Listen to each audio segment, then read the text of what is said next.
this is around the time when the WWF comes to Universal Studios to record their Royal Rumble commercial. It was a spoof based on the West Side Story, and they had a lot of the characters dressed up as sort of throwback outfits and characters.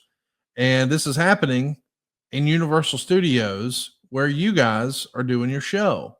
So you're going to have a few guys go over. Abyss has got balloons, and other folks have cookies, and Shane Douglas is there with a microphone. Our old pal Road Dogg, he's got the white flag saying, hey, we're coming in peace. Allegedly, according to the Observer, one of the plans was to ambush Vince McMahon. They saw him once, they weren't ready. And then when everybody from TNA was ready, they never saw Vince again. The guy who we saw in Tough Enough, who was eventually going to be with TNA, we affectionately call him Big in the wrestling world. He was furious at this. Legal letters start going back and forth. They think there's going to be some giant confrontation. Instead, Heidenreich and Orton are just chopping it up with the guys because despite what the internet wrestling community thinks, there is no such thing as a wrestling war, not within the talent. Everybody's friends with everybody. They're just doing their jobs. But this was certainly a PR stunt for TNA. And when these legal threats start coming, allegedly they call Jerry Jarrett and he says, we've got lawyers too, keep filming. And supposedly WWE communicates, if TNA films any of our WWE wrestlers and it airs, this is what they're saying to Universal Studios, we will sue your effing ass. And there's lots of stuff going back and forth. And he said, she said, were you there? And if not, what were you hearing about this? So Universal Orlando Studio was our home. The easiest part to say is it had been our home for quite some time. And Conrad, when we got word, now at this time, Soundstage 21, the biggest studio down there, we had moved in and that was our home. When we got word that the WWF, WWE at the time, was coming to film a spot, I first went, of all places they're going to pick. And look, there's 7, 8, 9, 10, there's 10, 11 different studios on the back lot. They shoot commercials. The Monday Night Football commercial was shot there for years. I mean, they've shot Ellen episodes. They've shot Fear Factor episodes. There's a lot of content that produced out of the studios. And so I get why the WWF, but I'm just thinking, they're really going to come there? So as that word kind of got around, whether it was a couple of weeks or a couple of months beforehand, so then it's like, all right, how do we kind of spin this into some fun, positive PR? And I mean, the mixed emotions. Oh, do we really want to do that? I'm like, guys, what are you talking about? Which you just kind of pointed on with the Orton thing. The talent don't give two craps. Let's go have fun with it. Let's make a statement that it's our home and we just want to welcome you in and to have a lot of fun with it. Well, then all of a sudden, I mean, I don't say things got serious, and I get it, if you're not there and people reading into it, and Biggs probably doesn't want to get in trouble, and the production companies that were all involved, they're like, what is going on here? It was much ado about nothing. All we were doing was just trying to play in and spin into a lot of fun. And there's the shot of Shane Douglas, Ron Killings, Conan, Abyss with the balloons, that we were just going to have fun, that we're welcoming into our studios and give them a gift. And Road Dogg, we were just going to have fun with it. But then all of a sudden, people started taking it a little bit serious. And anyhow, mission accomplished on our side far and wide. But did I ever, or anybody really ever, expect that it was like, why'd you do that? Just to create some noise. That's all it was. The rumor and innuendo is that Kevin Nash and Scott Hall said, yeah, thanks, but no thanks. We're not going to participate in that. Do you remember that? I kind of do, because it was, I'll say childish, but it was like, hey, you don't need us for that. It's because we knew, go back to, we'll call it the DX invasion or the NWA, it wasn't anywhere on that. We didn't expect that. It was truly kind of a one-off that they're coming into our backyard to shoot a commercial. How can we play into that? Well, but the comparisons are certainly there from the NWO DX era. And I totally get why people would want to see Kevin Nash and Scott Hall involved in that. That makes total sense. But I also understand why those guys, especially Kevin Nash being a business guy, would say, what's my upside in doing this? Like, I lose any leverage and any goodwill I may have, and I don't know how long TNA is going to be here, but I know if I ever go back to WWE, I'm going to make more money. I'm going to take a pass. I'll sit this one out. And look, Kevin or Scott might have called me and said, "Hey, do you want me involved in this?" And I probably said, "If you don't want to do it, don't do it."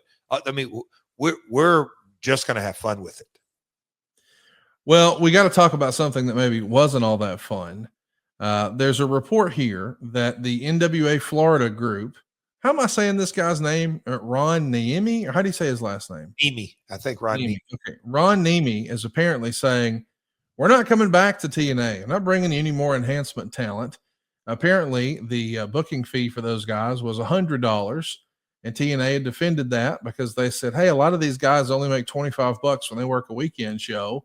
We're paying them $100. But then when there's an about face and TNA says, we're not going to pay enhancement talent anymore, you're going to get exposure, so we're not going to pay you. Now, I know a lot of our listeners would say, well, that's not fair. But once upon a time, that was normal. A lot of guys didn't get paid for TV. This was a way to make your name, and then you would go make more money on the house shows. Even Vince McMahon did that. When you signed a WWE contract, you made like $150 for TV, and clearly that was a much bigger operation than what TNA is. But Ron takes this personally and says, quote, many talents at this notice as they simply quit at this notice as they simply could not afford to take off work midweek and travel to Orlando for no pay. NWA TNA still owes some of these wrestlers and referees for their final appearances, checks which as of November 12th have not been sent, even after several requests to do so. TNA can talk all they want about how WWE is a bully picking on the smaller guy, but in reality, there's no smaller guy in pro wrestling than the indie wrestler struggling to make a name for himself, and TNA is doing nothing but take advantage of and bully these stars of the future. Man, what do you remember of this? Take us back to the decision. What was your relationship like with Ron? Is this him grandstanding for publicity, or is he batting 1,000 here, and that's just the way it was? So I can remember, again, we kind of touched on Panda cost-cutting measures and all that. And just kind of for a reference point, I can just kind of go back and think, hey, Jeff, well, can you give me, because they would, Panda, different folks there, they would say, can you kind of give me a history lesson, if you will? And I said, well, yeah, I'll do my best. And you just kind of reference, you signed in 93, I signed my contract with WWF, and it specifically put in there, you will be paid $150. Those times it was Raw, Superstars, and Challenge, but for a TV taping, that was what it was. Now, some of us that got on Coliseum home video, we would get a house show payoff. But that's what it was. For the first 7 years of my career, I worked Memphis TV every Saturday morning, and the pay was zero, literally zero. And that is going back to kind of the philosophy. We're going to put you on TV, and then you're going to have the ability to go make money in house shows. Well, obviously, the world has changed, and I totally understand how today a wrestling fan cannot even fathom that kind of mindset, because the days of the territories where you made your money on non-televised live events, there weren't any, it was TV and you made your money on house shows, non-televised live events. Then the model in the business was in the 90s, go work your TVs, and that'll give you the ability to make your $100,000 payoff on a pay-per-view. But pay-per-view money was where it was at. Now we're in the world of TV rights fees and transitioning into streaming fees. I get it. It's a completely different model and everything that goes with it. But when it came to, here we are, 03, 04, 05, 06, all right, what is the reality? We're in Orlando, and the amount of independent talent that filled up our inbox, whether it was Terry Taylor or myself or Bob Ryder or Jeremy Borash, and we were kind of starting during this period to not use as many enhancement talent, that I said, guys, hey, we need to lower it, because I think at one time we paid more than $100. But regardless, that was kind of the reality, and I'm sure Ron wanted to get his guys paid. Panda always paid. I don't want to say always paid late, but it was a cycle, and you had a monthly draw we had, and if there wasn't enough the money allocated for the month, those checks got bumped another 30 days. And so I can see an enhancement talent getting bumped more than the 30 days into the 60-day cycle. And that's just the way it was. Not pretty, but that's kind of the reality. But at the end of the day, the philosophy, I believe, because at AEW and WWE, there's guys that are enhancement or extras that we put there that come, and sometimes they get paid and don't do anything. Sometimes they paid and take bumps. But I'll go back to whether it's minor league sports or college. You can.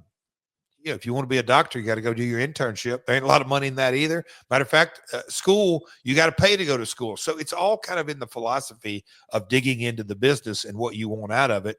But again, this is to me, a newsletter story that was kind of much ado about nothing.